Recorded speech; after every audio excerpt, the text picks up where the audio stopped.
That's very interesting what you're picking up. You seem to be believing that the BJP is in fact increasing its seat share in comparison with March. You're also saying that the Congress still has a lead. We're in the beginning of May. There are 10 days to go for counting, for the day of voting. Are these trend lines now deeply entrenched, or could they still change? I would like to believe, Rahul, that more or less the trend line would remain the same. However, the few seats in constituencies and few regions, particularly in the Mumbai-Karnataka region, the contest is going to get closure. One important factor is the JDS and the numbers of JDS, which are still, I believe that they are on the lower side of what potential or capacity of JDS is. And if from here, the JDS picks up further. I am not talking about the BJP picking up further. I'm talking about JDS picking up further.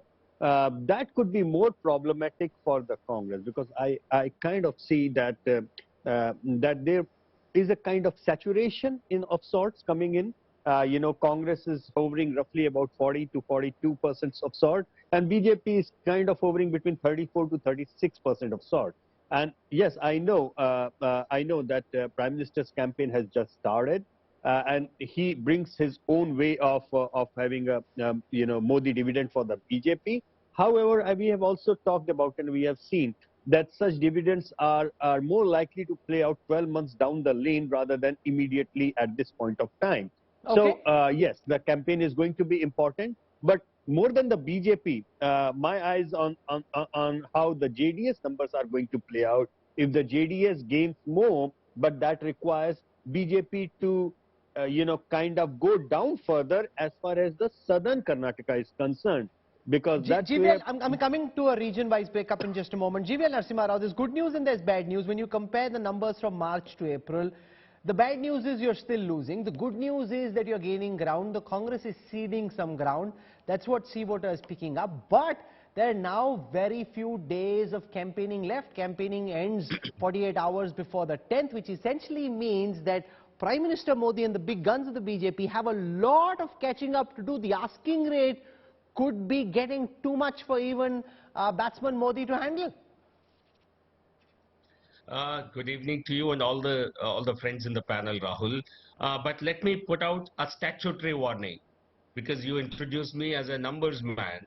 I will also speak for my party, because you don't have another BJP spokesperson in the panel. But let me be a numbers man first. Let there be a statutory warning given at the start. So when you're talking about numbers like gaining by 1%, 2%, gap of 3%, you are really playing with fire.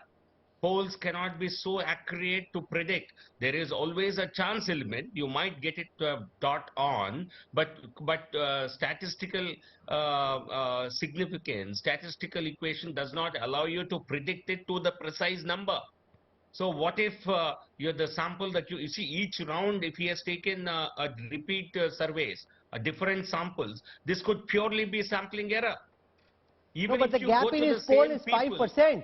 The gain may be 2% from the last election, but the gap between the Congress and the BJP in Yashwant's latest poll is 5%.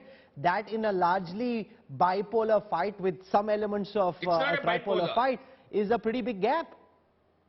No, it's not a bipolar contest, because JDS, though it's strong in certain pockets, it has a presence throughout the state. It's clearly, I think, one of the states where you have triangular contest, and the nature of contest varies. Number 1, 2 sequence also changes in different regions, which makes it even more difficult to predict unless you have a widespread sample.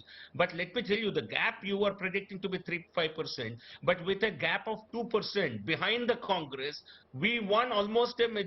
We won 105 odd seats last time. So for this widened gap itself falls within the margin of error. So therefore, all polls must be extremely cautious. Let me sound a statutory warning. And in this election, where you say more or less every party stands where it is, there are no major gains, major drop. So certainly polls cannot be the best bet. Okay.